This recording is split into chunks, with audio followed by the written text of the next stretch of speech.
సృష్టికర్త అయినటువంటి చతుర్ముఖ బ్రహ్మ యొక్క సాకార దర్శనం అవడం అంత తేలిక విషయం కాదు. స్థితికర్త అయినటువంటి శ్రీ మహావిష్ణువు యొక్క దర్శనం లభించడము అంత తేలిక విషయం కాదు. ప్రళయకర్త అయినటువంటి మహేశ్వరుని యొక్క దర్శనం లభించడం అంత సుసాధ్యం కాదు. కానీ సృష్టికర్త, స్థితికర్త, ప్రళయకర్త అని నిజానికి ముగ్గురు వేరువేరుగా ఉండరు. ఆ ముగ్గురు కలిపి ఒక్కరే ఉంటారు. ఆ ఒక్కడే ఒక పని చేసేటప్పుడు ఆ వ్యక్తిగా మారుతూ ఉంటాడు. సృష్టి చేసేటప్పుడు ఆయనే బ్రహ్మ అన్న పదవిలో కూర్చుంటాడు. ఆయనే లోకములను నిలబెడుతున్నప్పుడు స్థితికర్త అంటే శ్రీ మహావిష్ణువుగా కీర్తింపబడతాడు. ఆయనే ఎన్ని జన్మలెత్తి, ఎన్నిసార్లు పుట్టి, ఎన్నిసార్లు మరణించినా తన ప్రయత్నం చేత భగవంతుణ్ణి పొందలేక నిరంతరంగా సంసార భ్రమణ తాపోపశమనాన్ని పొందించడానికి ఆయన అనుగ్రహాన్ని కటాక్షించి మహాప్రళయంలో లోకాలన్నింటినీ తనలోకి తీసుకుంటాడు. మీరు ఎప్పుడు ఎక్కడికి వెళ్ళి కీర్తించండి, ఆ రూపం దగ్గరికి వెళ్ళి చెప్పేటప్పుడు మాత్రం తత్వావిష్కారం చేస్తూ ఒక మాట చెప్తారు. అసలు నువ్వు కానిది ఏదీ లేదు, నువ్వే అన్ని అని చెప్తారు. మీరు శ్రీశైలం వెళ్ళారనుకోండి, శ్రీశైలంలో మల్లికార్జున స్వామి వారి దగ్గర ప్రతిరోజు ఉదయం సుప్రభాతం చదువుతారు. ఆ సుప్రభాతం చదివేటప్పుడు మల్లికార్జునుడు మేల్కొన్నాడు అనుకుని ఆ సమయంలో ఒక మాట చెప్తారు. ఏకస్త్వమేవ బహుధా భవభాసి లోకే నిశ్శంకధీర్ వృషభకేతన మల్లినాథ శ్రీభ్రామరి ప్రియ సుఖాశ్రయ లోకనాథ శ్రీమల్లికార్జున విభో తవ సుప్రభాతం అంటారు. ఏకస్త్వమేవ బహుధా భవభాసి లోకే, యథార్థమునకు ఉన్నది నీ ఒక్కడవే. నీవు ఒక్కడవే ఇన్ని రూపములుగా కనపడుతున్నావు తప్ప ఇన్ని రూపములు లేవు. ఇన్ని రూపములు నీ ఒక్కడివే. ఒక్క బంగారము అనేక ఆభరణములుగా మారినట్టే శివాను ఒక్కడివే ఇన్ని రూపాలు పొందుతున్నావు అంటారు.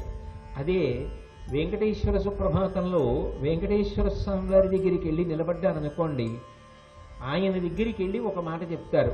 ననాథో ననాథ సదా వెంకటేశం స్మరామి స్మరామి. ఓ వెంకటేశ్వర, నీకన్నా నాథుడు ఇంకొకడు ఉన్నాడని నేను అనుకోవట్లేదు. నువ్వే సమస్త దేవతాస్వరూపుడవు, నిన్ను నేను నిరంతరము స్మరించుచున్నాను అంటారు.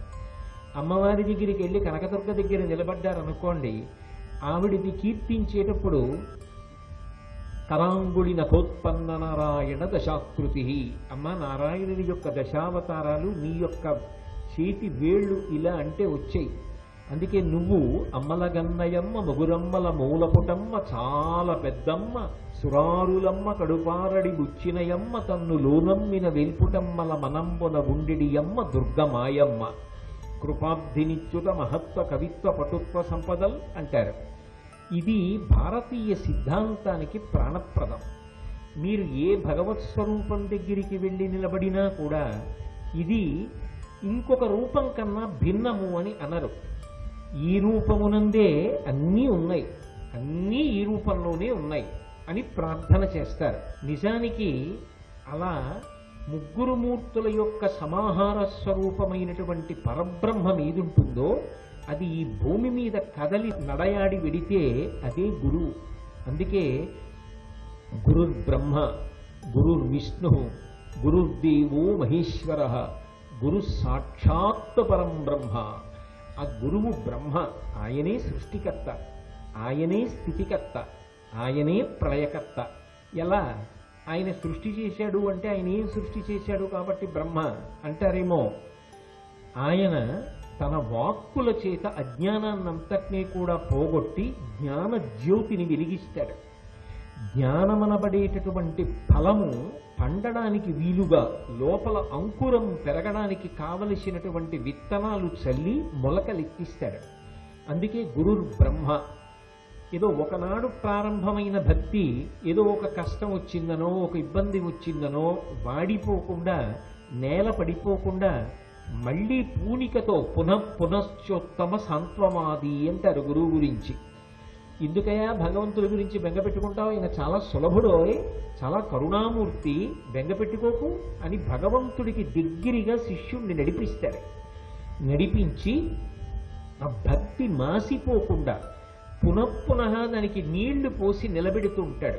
భగవత్ కథలను పదే పదే చెప్తూ మంచి మార్గంలో నడిచేటట్టుగా శిష్యులలో అధ్యవసాయంతో కూడుకున్నటువంటి బుద్ధిని నిలబెడతాడు. అందుకని ఆయన స్థితికర్త విష్ణువు, ఆయన ప్రళయకర్త. అజ్ఞానాన్నంతటినీ తొలగించి చిట్ట చివర స్వస్వరూపము దేని వలన ప్రకాశిస్తుంది అంటే గురువు యొక్క అనుగ్రహము చేత ప్రకాశిస్తుంది. అందుకే దేవాలయంలోకి వెళ్ళినప్పుడు అంతరాలయంలో నూనె దీపాలు కానీ నీటి దీపాలు కానీ వెలుగుతూ ఉంటాయి. ఆ వెలుగులో భగవన్మూర్తిని దర్శనం చేస్తారు. ఆ దీపం ఏది అంటే గురువు గారు. ఆ గురువు గారి వాక్కులు, గురువు గారు చెప్పిన మాటలు వినపడకపోతే అసలు భగవంతుడెవరో మనకి తెలిసే అవకాశం ఉండదు. యథార్థమునకు భగవంతుడు ముందు తెలుస్తాడా, గురువు వలన తెలుస్తాడా అంటే గురువు లేనినాడు భగవంతుడు తెలియబడడం. అందుకే గురువు ఆ దీపపు ప్రమిదలో వెలుగుతున్నటువంటి జ్యోతి, ఆ దీపపు కాంతిలో భగవంతుడు కనపడతాడు. ఆయన చూపించిన మార్గంలో ప్రయాణించి భగవంతుణ్ణి శిష్యుడు తెలుసుకుంటాడు. అందుకే ఆయన అజ్ఞానాన్ని తొలగించి స్వస్వరూప దర్శనం చేయిస్తాడు. కాబట్టి ప్రళయకర్త, లయకర్త. అందుకని ఆయనే పరంబ్రహ్మ. తస్మై శ్రీ గురవే నమః. అటువంటి గురువుకి నమస్కరించుచున్నాను. ఈ కలియుగంలో ఈ భూమి మీద పుట్టాక ద్వాపర యుగం చివరలో కానివ్వండి, ఆ యుగంలో ధర్మ సంస్థాపన జరగాలి అంటే ఒక గురువు లేకపోతే వాళ్ళకి ఆ అస్త్ర విద్యనంతటినీ నేర్పేవాడెవరు? ఒకవేళ నేర్పాడు అనుకోండి, దీన్ని ధర్మం కోసం వాడతాం తప్ప మాకు ఎంత శక్తి ఉన్నా సరే ప్రాణం పోయినా మేము దీన్ని అధర్మానికి వాడం అని, ఇంత శక్తి ఉన్నప్పటికీ కూడా దాన్ని ధర్మం కోసమని చెప్పి నిగ్రహంతో వాడగలిగినటువంటి ప్రజ్ఞ అంకురించాలి అంటే విద్య నేర్పేటప్పుడే ధర్మం మీద ఎంత అనురక్తి కలిగేటట్టుగా మాట్లాడగలిగినటువంటి నైపుణ్యం ఉండాలి. అటువంటి వ్యక్తిని ముందు సృజించకపోతే అసలు పాండవులకి, కర్ణుడికి, దృష్టద్యుమ్నుడికి, వీళ్ళందరికీ ఎవరు నేర్పుతారు విలువిద్య? ఎవరు నేర్పకపోతే రేపొద్దున్న కురుక్షేత్ర యుద్ధభూమిలో ధర్మ సంస్థాపన ఎలా జరుగుతుంది? అధర్మాత్ములు ఎలా శిక్షింపబడతారు? వీళ్ళందరికీ విలువిద్య నేర్పడానికి ఒక కారణజన్ముడు రావాలి కదా. వాడు కారణజన్ముడయి ఉండాలి. ఆయన సామాన్యమైనటువంటి వ్యక్తి కాకూడదు. ఆయన అందరిలాగే ఏదో స్త్రీ పురుష సంపర్కం చేత పుట్టినటువంటి ప్రాకృతమైన మానవుడు అనుకోండి. ఆయన కూడా పుస్తకాలన్నీ చదువుకోవడానికి చాలా కాలం పట్టిందనుకోండి. ఆయన కూడా ఎన్నో విషయాలు నేర్చుకోవలసి వచ్చిందనుకోండి. ఆయన ఎప్పటికి నేర్చుకుంటాడు? ఎప్పటికి పూర్ణుడవుతాడు? ఎప్పటికి పాండవులకి నేర్పుతాడు? ఎప్పటికి కురుక్షేత్ర యుద్ధ భూమిలో వీళ్ళు ధర్మ సంస్థాపన చేయగలుగుతారు? అంటే ఒక కారణ జన్ముడు పుట్టాలి. అంటే మీరు ఒకటి ఆలోచించండి, ఈ సమస్య ఎవరిది అంటే భగవంతుడిది. భగవంతుడికి వచ్చిన మొదటి సమస్య ఏది అంటే ధర్మ సంస్థాపన చెయ్యవలసి వస్తే, అసలు పాండవులకు విలువిద్య నేర్పవలసి వస్తే, విలువిద్య నేర్పి దానితో పాటుగా ధర్మమునందు అనురక్తి కల్పించి ధర్మం కోసం మాత్రమే దాన్ని ఉపయోగించగలిగినటువంటి ఓర్పు అబ్బాలి అంటే అలా చెప్పగలిగినటువంటి దక్షత కలిగిన వాడు ఒకడు ఉండాలి. అటువంటి వాడు వస్తే తప్ప నరనారాయణులుగా కృష్ణార్జునుడు వచ్చినా, వాయు అంశలో భీముడు వచ్చినా, అశ్వనీదేవతల అంశలో నకుల సహదేవులే వచ్చినా ఇంతమంది ప్రతివీరుల్ని తట్టుకుని నిలబడ్డం సాధ్యం కాదు. ఒకవేళ వీళ్ళు గొప్ప అస్త్ర విద్యానిపుణులు అయిపోయినా కూడా ఇంత నేర్చుకున్న తర్వాత వాళ్ళకి గర్వం వచ్చి అయిందానికి కాందానికి వాళ్ళ దగ్గర ఉన్న విద్యనంతటినీ కూడా ఉపయోగించి స్వార్థం కోసం సమాజాన్ని భ్రష్టు పట్టించారనుకోండి, అప్పుడు ఏమైపోతుంది సమాజం? ఎంత ప్రమాదకరం! మీరు అందుకే రామాయణం చదవండి. ఒక శ్లోకం ఉంటుంది రామాయణంలో, సర్వే వేదవిద శూరాః సర్వే లోకహితే రతాః సర్వే జ్ఞానోపసంపన్నాః సర్వే సముదితా గుణైః.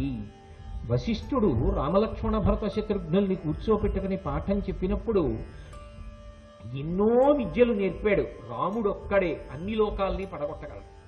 అయినా రాముడు ఎప్పుడూ కూడా తన స్వార్థం కోసం దాన్ని వాడుకోకుండా, మనసు అలా తిరగకుండా గురువు గారు తన యొక్క ప్రబోధం చేత కట్టడి చేశాడు. లేకపోతే ఒక వ్యక్తిలో చదువు వలన ఎంత శక్తి పెరుగుతోందో అంత ప్రమాదకారి అవుతాడు సమాజానికి. కట్టడి చెయ్యడం అన్నది గురువు చేతిలో ఉంటుంది. అటువంటి గురువు రావాలి. అటువంటి గురువు రాకపోతే అర్జునుడికి అంత విలువిద్య వచ్చిన వాడు ధర్మపథాన్ని తప్పిపోయాడు అనుకోండి, ఎవరు ఆపుతారు? వాయుపుత్రుడైన భీముడే ధర్మం తప్పాడు అనుకోండి, ఎవరు ఆపుతారు? ధర్మం యొక్క అంశలో వచ్చిన ధర్మరాజు గారే ధర్మం తప్పిపోయి ఇది ధర్మం అని వాదించాడు అనుకోండి, ఇది అధర్మం కాదు అని వాదించడం మొదలుపెట్టాడు అనుకోండి, ఎవరు ఆపగలరు? అప్పటికి రాక్షస సంహారం అవుతుందేమో, కానీ సమాజము భ్రష్టమైపోతుందా? అయిపోదా? అప్పుడు భారతం ఎందుకు చెప్పుకోవాలి లోకంలో? ఏం నేర్చుకోవడానికి భారతం చెప్పుకుంటారు? ఎన్ని కష్టాలు వచ్చినా ధర్మరాజు గారు ఎలా నిలబడ్డాడో, పాండవులు ఎలా నిలబడ్డారో అలా నువ్వు కూడా జీవితంలో ఓర్పు నేర్చుకో. వాళ్ళకి చేతకాక ఓర్పు పట్టారా? అన్నీ తెలుసున్న వాళ్ళు ఎంత ఓర్పు పట్టారు, ఓర్పు గొప్పది కదా అని చెప్పడానికి ఆధారం లేకపోతే ఎలా లోకంలో అందరికీ మంచి మాట నేర్పడానికి అవకాశం కలుగుతుంది? అటువంటి మంచి మాట చెప్పగలిగిన నేర్పరి అయి ఉండాలి. తాను వేదాంగములు చదువుకున్నవాడయి ఉండాలి. తాను కారణజన్ముడయి ఉండాలి. ఇన్ని విద్యలు తనకి కరతలామలకంగా వచ్చిన వాడయి ఉండాలి. ఇన్ని వచ్చి కూడా త్యాగమూర్తి అయ్యి అది శిష్యుల కొరకు చెప్పగలిగిన వాడయి ఉండాలి. ఇంత గొప్ప గురువు ముందు ఏర్పడితే తప్ప శిష్యులకు అందవలసినది అందం. అందుకే భగవంతుడు అన్నిటికన్నా ఎక్కువ దేని గురించి ఆలోచిస్తాడో తెలుసా? లోకాన్ని మంచి మార్గంలో నడిపించగలిగిన సమర్థుడైనటువంటి గురువుని సృష్టించడంలో భగవంతుడు ఎప్పుడూ పూనికతో ఉంటాడు. ఆ గురువు తన జీవితాన్ని ఆదర్శంగా 10 మందికి చూపి మంచి మాటలతో లోకాన్ని మారుస్తాడు, విద్య నేర్పుతాడు. అలా మహాభారత కాలంలో వచ్చినటువంటి మహాపురుషుడు ద్రోణాచార్యుల వారు. ఆయన పాండవులందరికీ కూడా గురువు. మహాభారతంలో పాండవులకి కృపాచార్యుల వారు కూడా పాఠం నేర్పారు. కానీ పాండవులు ఎప్పుడైనా గురువు అన్న మాట వాడితే దాన్ని ద్రోణాచార్యుల వారికే అన్వయం చేసి మాట్లాడతారు. మహాభారతంలో ద్రోణాచార్యుల వారి యొక్క జీవితాన్ని పరిశీలనం చేస్తే ఒక గురువు అంటే ఎలా ఉంటాడో అర్థమవుతుంది, ఒక శిష్యుడు ఎలా ఉండాలో అర్థమవుతుంది. అసలు ఒక శిష్యుడు అన్నవాడు ఎలా ఉండాలి, చదువు అన్నది ఎలా చదువుకోవాలి, చదువుకునేవాడికి ఎటువంటి లక్షణాలు ఉండాలి, పాఠం చెప్పేటటువంటి గురువు గారు ఎంత గొప్పగా ఉంటాడు, ఆ గురువుల యొక్క వైభవం ఎలా ఉంటుంది, అసలు ఈ దేశానికి కీర్తి ఎవరి వల్ల వచ్చింది, ఇది ద్రోణాచార్యుల వారిని పరిశీలిస్తే తెలుస్తుంది. ఎందుకో తెలుసా? ఈ దేశంలో కాదండి, యావత్ ప్రపంచంలో అనేక దేశాల నుంచి ఎందరో రాజులు ఆ రోజులలో వచ్చి ద్రోణాచార్యుల వారి దగ్గర విలువిద్యాభ్యాసం చేశారు. ఒక్కడు కాదు, పాండవులు కాదు, ఎంతమందో ద్రోణుడి దగ్గర నేర్చుకుంటామని వచ్చారు. ఒకప్పుడు వ్యాకరణం నేర్చుకోవడానికి పతంజలి దగ్గరికి వచ్చేవారు. ఈ దేశం గొప్పతనం ఎక్కడుంది అంటే అటువంటి గురువుల వలన వచ్చింది ఈ దేశం యొక్క గొప్పతనం అంతా. కాబట్టి అటువంటి గురువుని ద్రోణాచార్యుల వారిని తయారు చెయ్యాలి. అయితే ఇక్కడ మీరు ఒక విషయాన్ని గమనించాలి. భగవంతుని యొక్క సృష్టి అన్ని వేళలా ఒక్కలా ఉండదు. మీరు గమనించండి, భూమిని చీల్చుకుని కొన్ని పైకొస్తాయి చెట్లు. భూమిలో విత్తనం పెడితే అంకురం పుట్టి వేళ్లు కిందకెడతాయి, మొక్క పైకొస్తుంది, భూమిని చీల్చుకుని పైకొస్తుంది. మనకి బాగా పరిచయం ఉన్నటువంటి సృష్టిలోనే ఇన్ని భేదాలు ఉన్నాయా లేవా? భగవంతుడు కూడా ఆ యుగంలో ఒక మహానుభావుడు పుట్టాలి. ఈ మహానుభావుడు పుడితే తప్ప లోకంలో ఇంత గొప్ప పని జరగదు అని అనుకుంటే అందరు మనుష్యులు పుట్టినట్టుగా ఆయన పుట్టవలసినటువంటి అవసరాన్ని కల్పించాడు. జగద్వంజుడైనటువంటి మహానుభావుడు ఆ భరద్వాజుడు గంగా స్నానానికి వెళ్ళాడు. గంగ అంత పవిత్రమైంది కదా, నాబోటి అధమాధముడే గంగానది స్నానానికి వెళ్ళేటప్పటికి మనసు ఎంతో సంతోషిస్తుందే, అమ్మయ్యా గంగా స్నానానికి వచ్చానని పొంగిపోతానే, అటువంటి వాడు ఇంత గతకల్ముషుడు, ఇంతటి తపస్సున్నవాడు, ఇంతటి జగద్వంజుడు గంగానది దగ్గరికి వెళ్ళి స్నానం చేస్తుంటే ఆయనకి అన్యమైన భావనలు కలిగే అవకాశం ఉంటుందండి? ఉంటుందా? ఉండదు. ఒకవేళ అలా కలిగిందనుకోండి, అది ఆయన స్వభావం కాదు, ఏదో భగవంతుని యొక్క ఆలోచన ఉంది వెనకాతల. ఎవరో ఒక మహాపురుషుడు పుట్టాలి అంటే ఇంకొక మహాపురుషుడి యొక్క తేజస్సు కదలాలి, కదిలితే తప్ప పుట్టడం. అందుకని కదపడానికి ఏదో జరగాలి తప్పించి ఆయన అటువంటి వాటికి లొంగిపోయే చౌకబారు మనస్తత్వం ఉన్నవాడు కాడు. అది చెప్పడానికి ఎంత గొప్ప పద్యరచన చేసుకొస్తున్నారో చూడండి నన్నయ్య గారు. పునాదిని బట్టి కదా ఇల్లు. ఇటువంటి వాడు గంగానది దగ్గరికి వెళ్ళాడు, సంకల్పం చేశాడు, స్నానం చేశాడు, ఇంకా బయటికి రావాలి. అదే సమయంలో ఘృతాచి వచ్చింది. ఘృతాచి అప్సరస. అప్సరస అంటే వాళ్ళు నీటిలోంచి పుట్టిన వాళ్ళు అని. అప్సరస అంటే నీటి నుంచి ప్రాదుర్భావమును పొందిన వాళ్ళని అప్సరసలు అని పిలుస్తారు.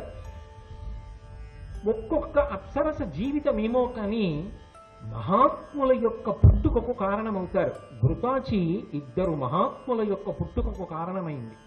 ఘృతాచి వలన ద్రోణాచార్యుల వారు పుట్టాడు, ఘృతాచి వలన శుకాచార్యుల వారు పుట్టారు. శుకుడు పుట్టుకతో మహాజ్ఞాని, భక్తి జ్ఞాన వైరాగ్యములు కలిగినవాడు, భాగవతాన్నంతటినీ కూడా లోకానికి ఇచ్చినవాడు మహానుభావుడైనటువంటి శుకబ్రహ్మ. అటువంటి శుకబ్రహ్మ వ్యాసుడికి పుట్టడానికి కారణం ఘృతాచిని చూడడమే. శుకబ్రహ్మ పుట్టడానికి ఘృతాచి కారణం, ఇక్కడ ద్రోణాచార్యుల వారు పుట్టడానికి ఘృతాచి కారణం. ఆ ఘృతాచి కూడా అదే సమయంలో స్నానం చేసి బయటికి వెడుతోంది. ఈయన ఆమె వంక చూశాడు. ఆయన ఏం చూస్తాడు? ఆయన శరీరములు చూడడం. ఇది చెట్టు, ఇది పుట్ట, ఇది పాము, ఇది ఈగ, అది కాదు ఆయన చూసేది. ఆయన భగవంతుణ్ణి చూస్తాడు. అటువంటి వాడి బుద్ధిలో అకస్మాత్తుగా మార్పు వచ్చింది. ఆమె వంక చూడగానే ఆయన యొక్క రేతస్సు స్ఖలనమైంది, ఆయన యొక్క తేజస్సు జారిపడింది. ఉత్తర క్షణమైన గ్రహించాడు. ఘృతాచి అంతర్ధానం ఉంది. ఓ, నాకు ఇటువంటి ఆలోచన మనసులో రాకూడదు.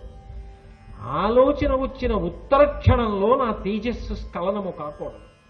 స్ఖలనమైంది అంటే దీని వెనక భగవంతుని యొక్క ప్రణాళిక ఏదో ఉంది. అందుకని ఆయన ఏం చేశాడంటే చేతిని ద్రోణము చేశాడు, అంటే దొప్ప చేసి తన యొక్క తేజస్సుని పట్టి తీసుకెళ్లి ద్రోణ కలశమునందుంచాడు.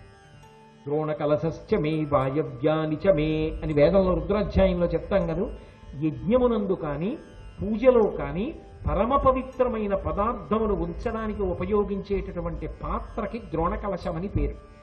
అందులోకి తీసుకెళ్లి వీర్యాన్ని విక్షేపించాడు, దాన్ని అలా ఉంచాడు. అంటే ఇప్పుడు ఎందుకు అలా ఉంచడం అంటే ఆయన ఒక సంకల్పం చేసుకున్నాడు. నా మనసు అలా కదలడానికి అవకాశం లేదు, కానీ నా మనసు కదిలింది.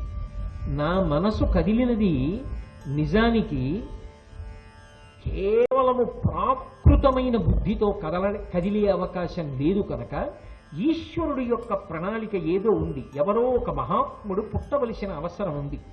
అందుకని ఆయన దాన్ని పరమ పవిత్రంగా కలశలో భద్రం చేసి ఉంచాడు. ఇప్పుడు ఆ కలశంలోంచి రేతు సంబంధం లేకుండా, అంటే క్షేత్రస్పర్శ లేకుండా, స్త్రీ సంబంధం లేకుండా ద్రోణ కలశమే ఆయన పుట్టడానికి గర్భమై ఆ ద్రోణ కలశములోంచి ఒక పిల్లవాడు ఆవిర్భవించాడు. అటువంటి కారణజన్ములు పుట్టిన గడ్డ. ఆయన అన్నాడు, ఆ పిల్లవాడు పుట్టిన క్రమాన్ని చూశాడు. వీడికి నేను ఏమని పేరు పెట్టాలి? వీడు నా సంబంధం అందా? నాకు అసలు మనసు కదిలే అవకాశం లేదు. అకస్మాత్తుగా కదిలింది భగవంతుని అనుగ్రహం. మాతృ సంబంధం అందామన్నావా? నేను ఇలా కంటితో ఒక్కసారి చూసింది ఘృతాచిని. ఆమె వెంటనే అంతర్ధానమై వెళ్ళిపోయింది. ఆమె ఈ తేజస్సుని భరించలేదు. భగవంతుని ప్రణాళిక ఏదో ఉందని నేను కలశమునందుంచాను. ఈ పిల్లవాడు కలశాన్ని ఒక తల్లి కడుపులా భావన చేసుకుని పరమ పవిత్రమైన ద్రోణ కలశము నుండి ఆవిర్భవించాడు. ఇంత పవిత్రమైన పుట్టుక కలిగిన వాడు సుమా అంటే ఇది స్మరించినంత మాత్రం చేత లోకమనకు అనుగ్రహం కలగాలి. కాబట్టి పిల్లవాడికి వేరు పేరు ఉంచాను, ద్రోణుడు అని పేరు ఉంచుతారు. ఇందులో దాపరికం లేదు. ఆ పిల్లవాడి పేరు వినగానే అందరికీ తెలియాలి ఇలా జరిగిందని. అంటే ఎంత దాపరికం లేనివాడో చూడండి. ద్రోణుడన్న పేరు ఉంచుతాను అన్నాడు. ద్రోణుడు అని పేరు ఉంచాడు. అయితే ఒక విచిత్రం ఒకటి ఉంటుంది. ఈ లోకానికి ఒక లక్షణం ఉంటుంది. దీన్ని మర్త్యలోకం అంటారు. ఎంతటి మహాత్ముడు కానివ్వండి, ఆయన వెళ్ళిపోవలసి, ఆయన వెళ్ళిపోయి తీరాలి. ఈ శరీరంతో ఆయన వెళ్ళడానికి ఉండదు. ఈ శరీరాన్ని ఇక్కడ వదిలిపెట్టి వెళ్ళిపోవాలి. అది శంకరాచార్యులు వారు కానివ్వండి, చంద్రశేఖరేంద్ర సరస్వతి స్వామి కానివ్వండి, రామకృష్ణ పరమహంస కానివ్వండి, వివేకానందులు కానివ్వండి, ఎంతటి మహాత్ముడు కానివ్వండి, ఎప్పుడో అప్పుడో శరీరాన్ని ఇక్కడ వదిలిపెట్టేసి వెళ్ళిపోతారు. మరి మత్స్యలోకంలో గురువు గారిగా ద్రోణుడు వచ్చాడు కదా, ఆయన సాక్షాత్ బృహస్పతి యొక్క అంశ, లేదు శుక్రాచార్యుల వారి అంశ. ఇద్దరు గురువులే. గురువు అన్న తర్వాత రాక్షసులకు గురువా, దేవతలకు గురువా వదిలిపెట్టండి, గురువు గురువే. అటువంటి గురువు ఇప్పుడు మరి ఆయన కూడా శరీరాన్ని ఒకప్పుడు వదిలిపెట్టాలి కదా, ఆయన మాత్రం శరీరంతో అలా ఎలా ఉండిపోతాడు? ఇంత గొప్పవాడు శరీరం విడిచిపెట్టడానికి కూడా ఏదో ఒక బలమైన కారణం లేకపోతే పుట్టుక ఎంత గొప్పదో వెళ్ళిపోవడం కూడా అంత గొప్పది అవ్వాలి. అలా అవ్వకపోతే ఆ జీవితానికి పరమార్థం ఏది? అందుకని అది అందరిలా వెళ్ళిపోవడం ఎలా కుదురుతుంది? అటువంటి మహాత్ముడు అంత గొప్పగా వెళ్ళాలి. ద్రోణుణ్ణి యుద్ధ భూమిలో పడగొట్టగలిగినటువంటి పిల్లవాడు కూడా ఒకటి రావాలి, లేదా అటువంటి పిల్లవాడు పుట్టడానికి కారణమయ్యేవాడు రావాలి. అప్పుడు వాడి వలన ద్రోణుణ్ణి చంపేవాడు రావాలి, అంటే ఆయనకి కొడుకుగా రావాలి. అప్పుడు ద్రోణుడు పుట్టిన రోజునే ద్రోణుడి మరణానికి కూడా కారణం ఏర్పడుతుంది. అప్పుడే జగత్ అంటారు, అప్పుడే మత్స్యలోకం అంటారు. ఇవాళ కొబ్బరి విత్తనంలోంచి పైకి చిన్న అంకురం వచ్చిందనుకోండి, అది కొబ్బరి చెట్టు పుట్టిన రోజు. పుట్టినది అంటే కాలములో ఇంతకు ముందు లేనిది కాలములో ఒక రోజున వచ్చినది. దానికి అర్థం ఏమిటో తెలుసా? అది కాలములో వచ్చింది కాబట్టి కాలములో వెళ్ళిపోతుంది, అది శాశ్వతంగా ఉండదు. దానికి పుట్టినరోజు ఉన్నది, అది ఎప్పుడూ ఉన్నది కాదు, అది ఎప్పుడో ఒకప్పుడు పుట్టింది అంటే అది ఎప్పుడో ఒకప్పుడు వెళ్ళిపోతుంది. అది ఉండేది మాత్రం కాదు. ఆ శరీరము కానీ ఆ రూపములు కానీ అవి ఉండవు. అది మొక్క కావచ్చు, జంతువు కావచ్చు, లేకపోతే శరీరం కావచ్చు, ఏదైనా సరే పుడితే వెళ్ళిపోవాలి. దాని ధర్మం, ఆ ధర్మం నిలబడాలి. అది పరమేశ్వరుడి యొక్క వ్యూహం.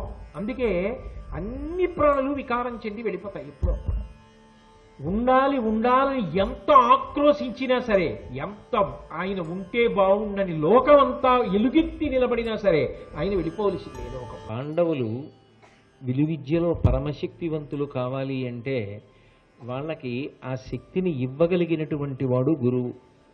ఆ గురువు భగవంతుని యొక్క అనుగ్రహ విశేషం చేత ఆవిర్భవించినటువంటి వాడు కావాలి.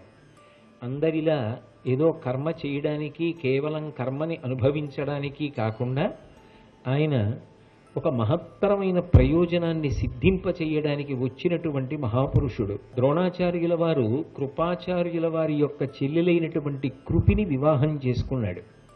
వివాహం చేసుకున్న తర్వాత ఆయనకి అశ్వత్థామ జన్మించాడు. కొడుకు పుట్టాడు. కొడుకు పుట్టిన తర్వాత సంసార పోషణము అని ఒక మాట ఉంటుంది కదా లౌకికంగా. భార్యని సాకాలి, కొడుకుని సాకాలి. అందులో భార్య అంటే భర్త యొక్క మనస్థితిని అర్థం చేసుకుని సర్దుకుపోతుందేమో కానీ కొడుకు పసివాడు, వాడికి ఏం తెలుస్తుంది? ఆకలిస్తే ఏడుస్తాడు. తోటి పిల్లలందరూ దేంతో ఆడుకుంటారో, వాళ్ళు ఎటువంటి వైభవాన్ని పొందుతారో అటువంటిది తాను కలిగి ఉండాలి అని కోరుకుంటాడు. దానికోసం తండ్రి దగ్గరికి వెళ్ళి అల్లరి చేస్తాడు, నాకు మిగిలిన పిల్లలతో సమానంగా ఈ సౌకర్యాలు కావాలి అని. అందుచేత తండ్రికి సంసారమునందు ఒక ఆలోచన కలగడానికి అవకాశం అప్పుడు కలిగింది. నిజానికి అప్పటి వరకు ద్రోణుడు ఎన్నడూ కూడా ఎంత కష్టంలో ఉన్నా సరే ఒకరి దగ్గరికి వెళ్ళి చెయ్యి చాపి నాకు ఇది ఇవ్వండి అని అడగడానికి కూడా ఇష్టపడనటువంటి వాడు. అపరిగ్రహం వ్రతంగా ఉన్నవాడు.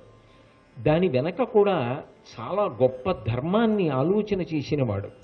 వేదాంగములు చదువుకోవడం ఒక్కటే కాదు, ఆ చదువుకున్న దాన్ని త్రికరణ శుద్ధిగా ప్రతి చిన్న విషయంలోనూ ఆచరించడానికి ఉత్సాహం చూపించినవాడు.